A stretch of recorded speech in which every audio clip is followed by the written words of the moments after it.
Alain, propos d'un Normand. Les présages. Un jeune garçon racontait à quelqu'un une nouvelle que sa famille avait pourtant tenue secrète.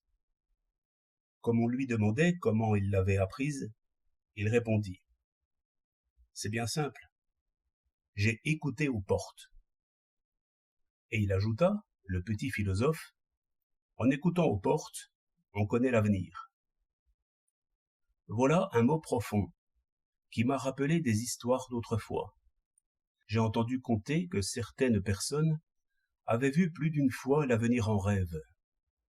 Moi-même, je crois bien avoir constaté des choses de ce genre une fois ou deux. Ou bien peut-être je range maintenant dans mes souvenirs la prédiction avant les faits, comme font souvent ceux qui racontent l'histoire des prophètes.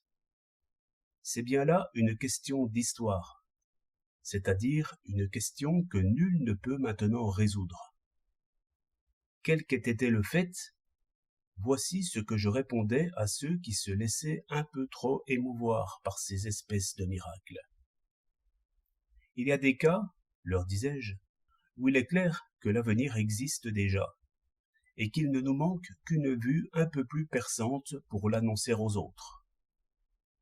Imaginez deux chasseurs, l'un myope, l'autre avec de très bons yeux. Ils sont tapis au bord d'un chemin qui s'allonge à perte de vue. Un lièvre, poursuivi par les chiens, vient vers eux. Il est clair que ce lièvre sera présent pour le second chasseur en un temps où il sera encore à venir pour le premier. Ainsi, l'un d'eux pourra annoncer l'avenir à l'autre sans avoir d'autre puissance qu'une vue meilleure. C'est ainsi, et en s'aidant d'instruments qui font voir mieux et de plus loin les dépressions et les courants d'air, que les météorologistes nous annoncent une tempête. Et ce n'est point qu'ils lisent dans l'avenir, c'est que ce qui est l'avenir pour les esprits myopes est pour eux déjà présent. Du reste, on peut croire, et je crois assez, que tout avenir pourrait ainsi être lu dans le présent, si l'on savait bien lire.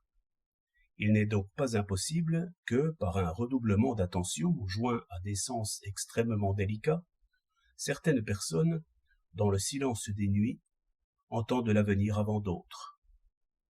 Et puis, que faisons-nous tous à chaque instant, dans les affaires et pour nos moindres mouvements, sinon prévoir l'avenir, et même assez exactement?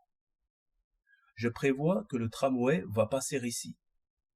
Que vont donc faire les naïfs chez la tireuse de cartes? Faites-y bien attention. Ils n'y vont pas chercher un avenir déterminé, qu'ils pourraient prévoir avec un peu d'attention. Ils y vont, au contraire, parce qu'ils n'aiment point l'avenir que la raison leur annonce. Ils y vont chercher de folles espérances, qui les consolent de présages trop certains. Celui qui se sait ruiné, il veut qu'on lui dise que tout s'arrangera, et que les écus lui tomberont du ciel. 30 janvier 1908